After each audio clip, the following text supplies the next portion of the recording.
Hello everybody and welcome to our talk. We have today two talks. First I start and then my colleague will start after me. And my name is Susanne Freiberg. I'm from the company ALS, Automatic Lab Solution. We are now, since January, part of Sartorius, and our main product is the cell selector, which simplifies and accelerates the clone selection process by allowing the user to gently isolate and precise select a single clone. So the topic of my talk will be the cell selector Flex and nanowell-based single-cell cloning platform for accelerated cell line development. First, I want to introduce you. Maybe somebody already joined our booth at D6. That they saw already the cell selector. Now I want to explain the platform. The cell selector consists of an automatic inverted microscope here, and then we have a powerful image analyzing and cell sorting software here, and then this is a precise robotics for the cell isolation by aspiration. In combination with the cell selector and our cell selector nanowell plate, it is a powerful platform to isolate single cell cloning in 1,004 nanoliter nanowells. So to get more in detail, to see, okay, what about the cell selector, what we have on this device. So first of all, you see here we have the picking module. Then we have here the deck tray.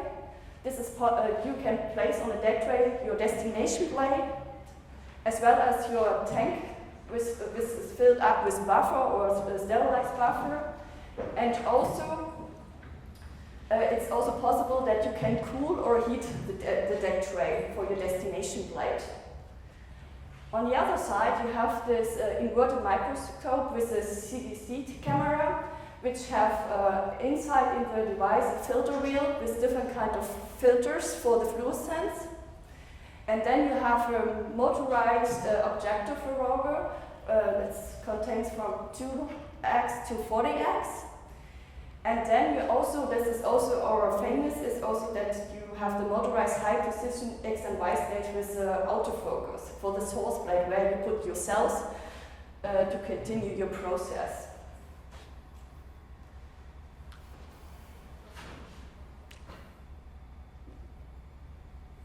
So, I told you that we have here our picking module, but we have this device is also flexible, for instance, that you can also replace the picking module. We have three different kind of it for different application.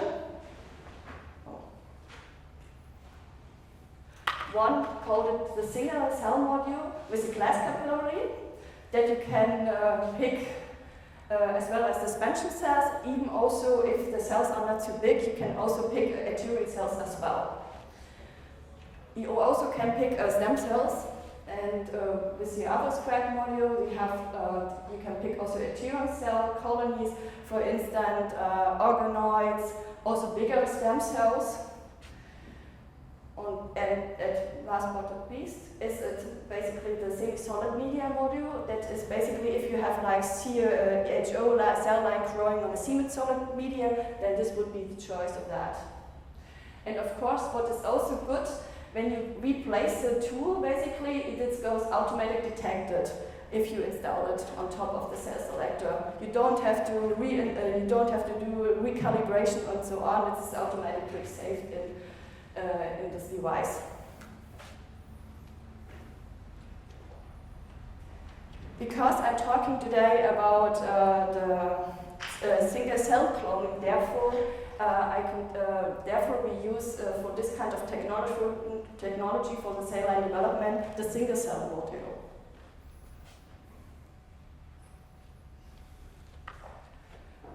What about the single module? This the capillary size have different inner diameter. That means like you have 20 micrometer to 220 micrometer. And of course, if you do the cell line development, especially for nanowell plates, then 80 micrometer will be used for that.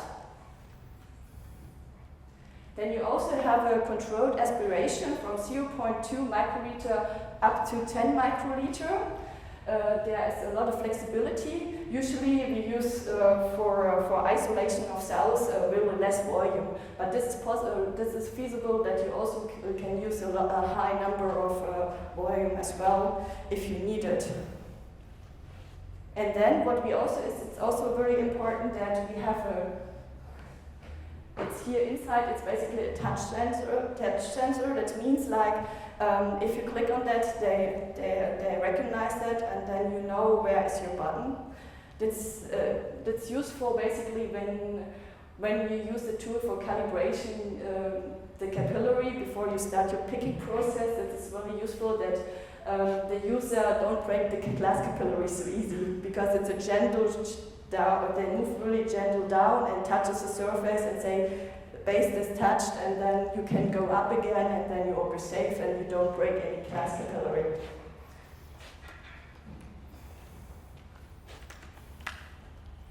So then the question will be, okay, how is the process? How is the workflow? How I would start with that? Basically, of course, you need therefore select a specific nanowell plate. Therefore, you see manually your cells and spin them down.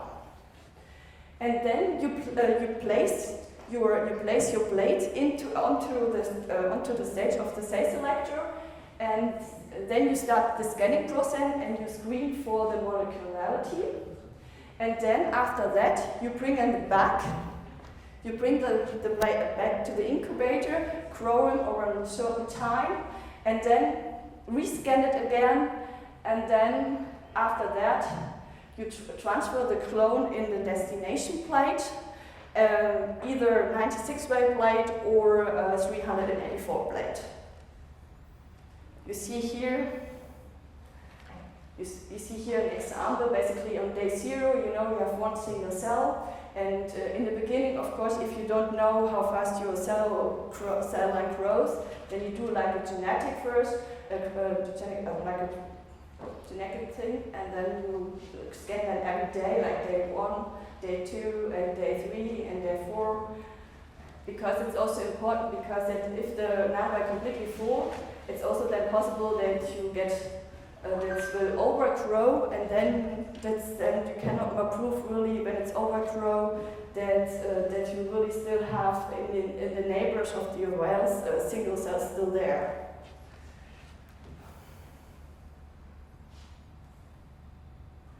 So now also people will ask, how the nanowell looks like. Basically, this is basically the nanowell has a standard SBS format, and it's a 24 well plate. It has an ultra low attachment, and the high is 100 micrometer and the wide is 200 micrometer. And we have like per macro well we have like 2,200 nanowells. And in total, we have 100,000 nanowells per plate. This is a useful technology to have a lot of good clones at the end. So as I told you that we have a powerful image analyzing. Of course, we also have a high quality imaging.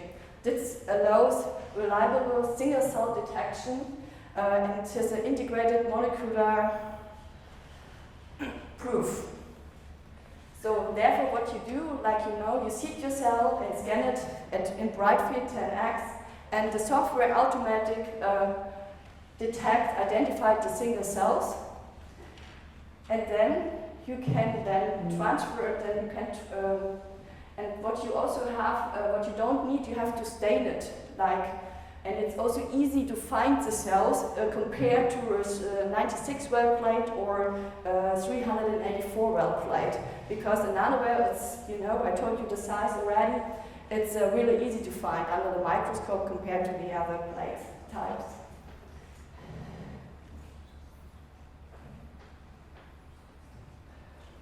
And how this goes, basically, the molecular screening. Basically, we have an automatic single detection nanowell. That means like you scan the whole blade, basically, and then you set specific filters that you have to tell the software for sure what is for you a single cell and what not. And then you can also exclude the size, what kind of size the cells have. If you have like bigger size or so of the cells, you can also exclude them because they maybe die or whatever. Everything is possible with the software that you can can set a lot of filters to exclude something. And at the end, of course, then you have like at the end a whole list that with only the single cells they found automatically. And of course, you know, when you like culture them over a longer term, then after 4 days, for example, then you see the improvement that the cells starting growing up. And of course, some of them like doesn't grow so much, like for here instance, like this still was one single cell. Of course, you don't see any improvement. That's why you exclude them from your picking list later, and you only collect the really good ones.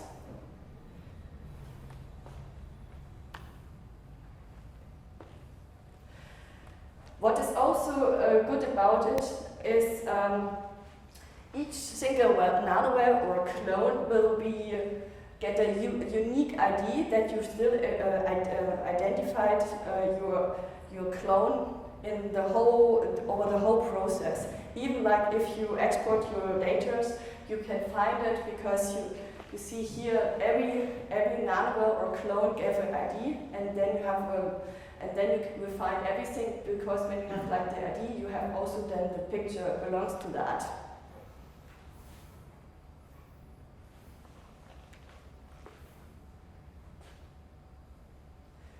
So people would ask, why do we need it really like a nanowell plate?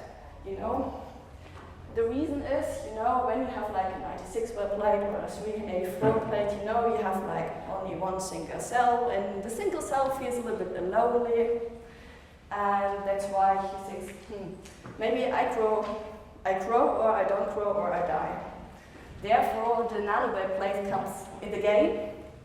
And what you see is basically you have this nice nanowell here, there are single cells, and there's a single cell, and they still can communicate basically, and this helps them also that they grow, they have a better outgrow, and of course you have also much more cells you can see it in your nanowell plate.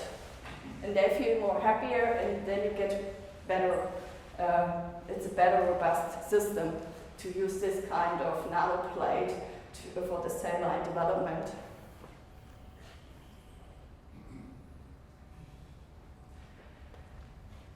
As I also told you, there is also, because there is an automatic detection thing.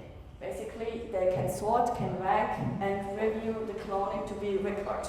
That means, you know, you have an automatic selection. Clone are present as a list in a gallery, that you have different kind of pictures in one gallery, and the user can guide or sort clones by size or parameters, what I already mentioned, including also fluorescence, and also particular clones can be removed or added by clicking on the respective image.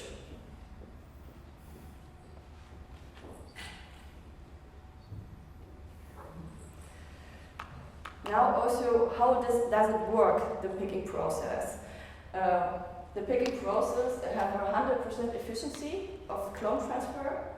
That means, you know, you go into with the class capillary, you know, go in, but not to the bottom, of course, and you cannot pick anything.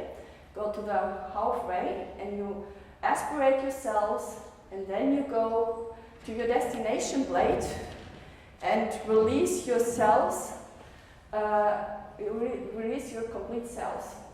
And what you see here in the picture, the software is also doing a before picture. You know, see here, there is your cell. And then after you pick them, they are gone. And you don't have to worry about that you also suck some cells from the neighbors, because it's not possible. Only it's possible when you are too far away from the nanowell, then it could be possible. But usually you go every time inside the nanowell and suck, and you don't have any problems. You see that you suck any neighbors here. And because we also say we have 100% process, but you also have like, that the people also think like, oh, do you know there's not so much stress on the cells? Do we have some outgrowing afterwards? And the picture here you see is that after 10 days, you see in the 96 well plate that you have a good outgrowth here, and it's proof that the cells behave nicely.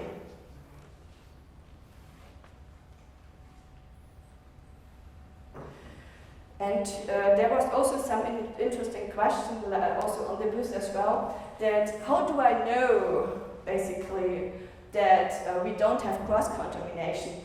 Therefore, you can make some validation tests that you use, for example, 50% of the GFP cells and 50% of not GFP cells. And then you mix them up, you seed them, and you grow them up, and then you're picking after a certain time, you pick them, and then you pick them sequentially.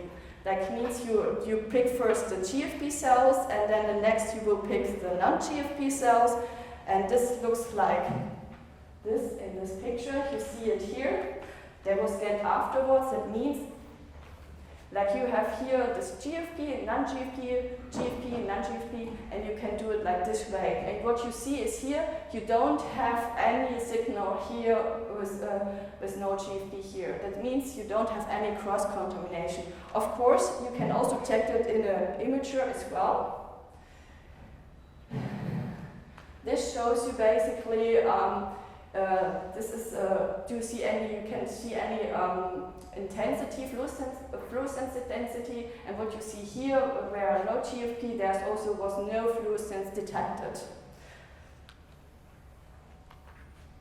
Because the reason why this is, we don't have so many cross-contamination is usually when you make the pick process, you take like a certain amount of air gap, you know, then you take some buffer up, then you go to the source plate, and then you pick your cells, and then you go back to the destination plate, and then you flush out everything. You know, you can compare it like with a pipette sometimes to get everything sometimes out. You have the certain point, you flush it completely down, and you get everything out. And this is like the principle what you are using, but you don't have to be worried about. It's still gentle because we're working with the speed to regulate that, and they don't interfere with the cells that you get any problem that the cell will like die or so.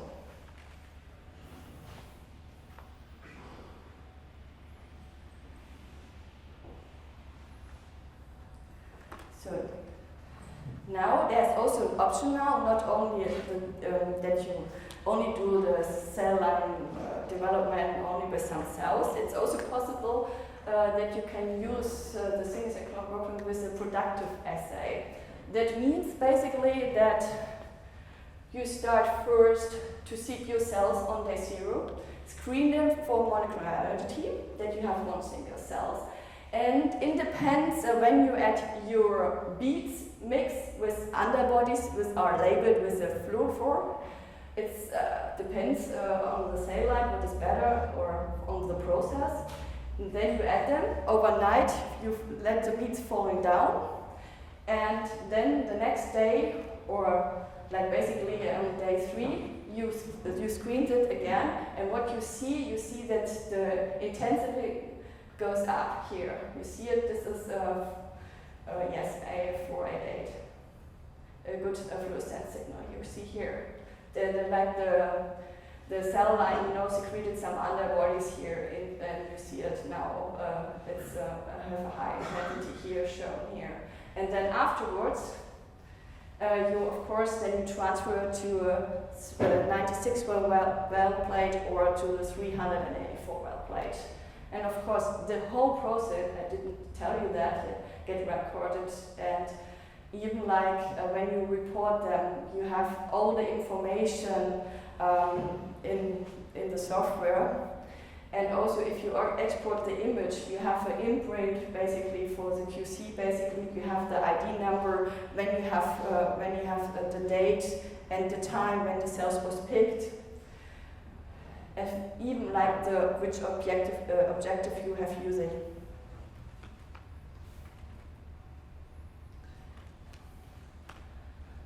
So and then you have a closer look. It's like, it's like a bead-based assay. It's what I told you already. You have your cells, and then you have your antibody, and then of course you have your beads or have an antigen or protein A, protein G. It's up to you.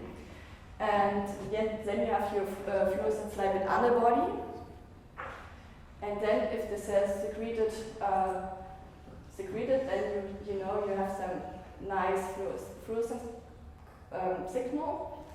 And what you see also, like of course you can reach good signal, but you can also reach also a badly secretion, and you don't see any fluorescence signal anymore.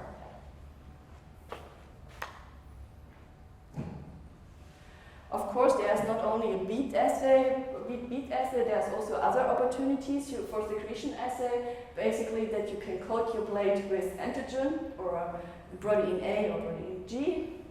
Then you can also do an antigen repressing reporter cell assay, of course, or reporter lesion blocking assay. It's also possible. Another possibility is the cell surface marker assay, multiplex secretion assay, or functional assay, for example, GFP expression cells. This is all possible, what you can do. So, to show you basically what is the outcome of that, that's changing the paradigm. That means, when you do like regular, like fax sorting or single cell printing, microfluidics or limited elution, when you screen for monoclonality, you need a lot of plates. And of course the outgrowths and the secretion are not so much. And then if you check them for the viability, you see basically that you did a lot of work, and at the end you don't have so many cells of interest, you maybe can go forward. Therefore, the cell selector nanowell is like basically you have the fast procedure of the nanoplate, you screen for the mononuclearity, and of course the outgrow is good because of the nanowell, because they have the connection to each other.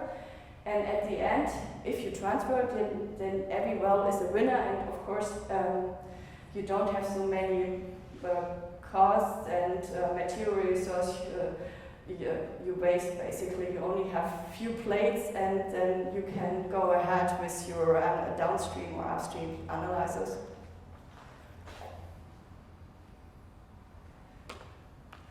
To compare that the viability basically on this assay, you see we have a really high rate of the viability compared to single cell sorting or to the limited detection.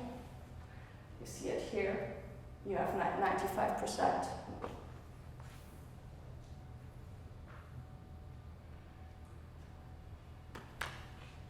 So, over the whole process, the standard process of the cell line development. Usually, it's the estimation is like 13 weeks, but with the cell selector in combination with the nanowell plate,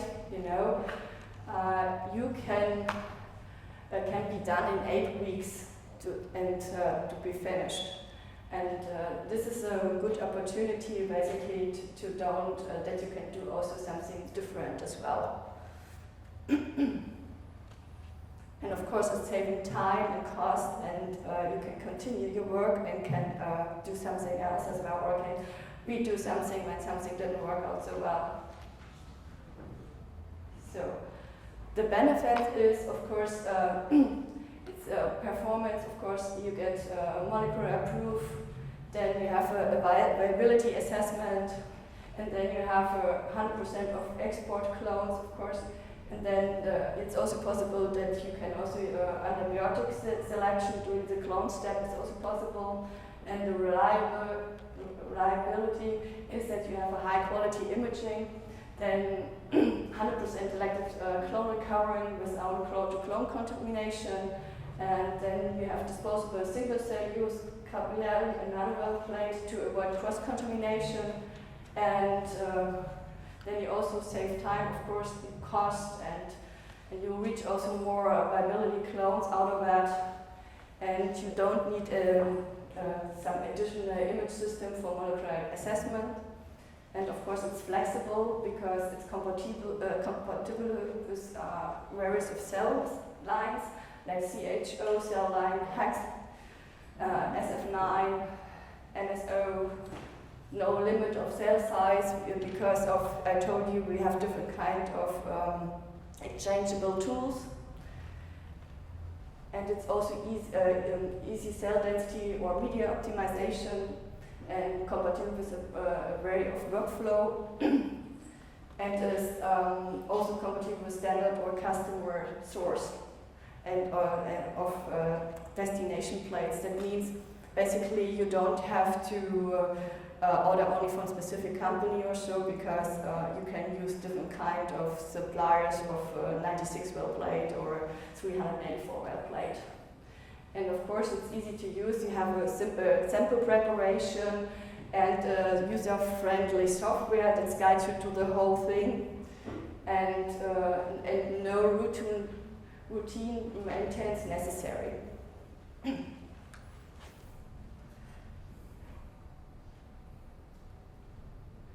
So these are the selection of Cellface customer. They already have the cell selector. Of course, there are many more, but yeah, that was it wasn't more fit anymore on the slide. That's why, yeah.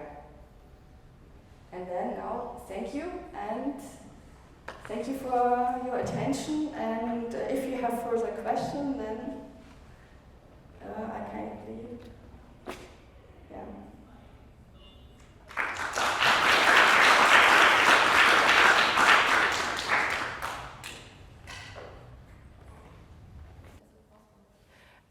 Yes, usually when you have Aterian cells, you trypsinize your cells and then you can pick the cells. Usually, like what we are doing is like when you trypsinize your cells on the plate, and then you transfer it to a destination plate. Of course, there have to be your media which contains FBS to stop the reaction, and then you settle them down when they get Aterian again, and then you can change it. But there are only really a tiny volume you need, basically, like 0.1 microliter or even like 0.1 microliter. Because this works pretty well, even like with also, for example, like iPS cells, they are adherent, and it works perfectly. Oh.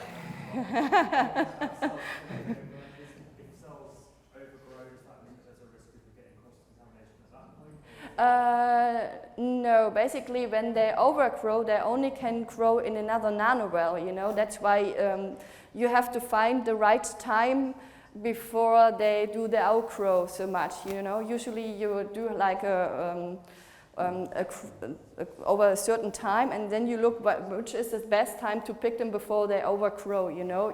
Only have the high is only 100 micrometer.